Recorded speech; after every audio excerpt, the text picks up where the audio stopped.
This is the problem with thinking big. We need to think big. Think big. Think big. And think big again. Think big.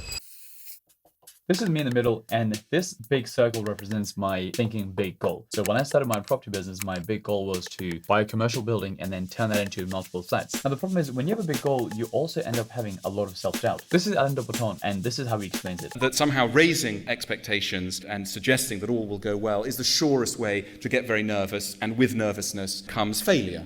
This is my solution. If you're in the middle and this is your big goal, then you ask the question, what do I believe that I can actually achieve? And so that might be a very small goal. This tiny circle here represents what I believe I can actually achieve. In my case, with the property business, I didn't buy a big commercial building. Instead, I rented a small studio apartment for £750 a month, which I then put onto Airbnb. That was the smallest goal which I believed that I could actually achieve. So rather than aiming here, I aimed here. What happens is this. Pink area here, which is pretty badly drawn, is what I call the ring of confidence. When you achieve a goal, that actually increases your confidence. Confidence breeds success, and success breeds confidence.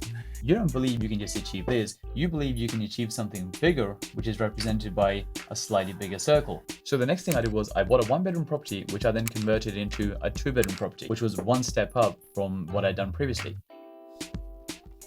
Once I achieved that goal, it gave me the confidence to then do something slightly bigger. And so then I bought a 1-bedroom house, which we converted into 2 flats. Once I completed that project, then my confidence slightly increased once again. And right now we're doing a project where we're turning a house into 4 flats. So in my personal experience, thinking big is great, but if you focus too much on that big goal when you're starting out and you have no experience and no confidence, then that can lead to a lot of self-doubt. So rather than aiming for one big goal, aim for what you think you can achieve. Aim for something which is at the edge of your belief that you believe you can actually achieve. Hit that goal, and then a slightly bigger goal, and then a slightly bigger goal, and eventually you will end up hitting your big goal.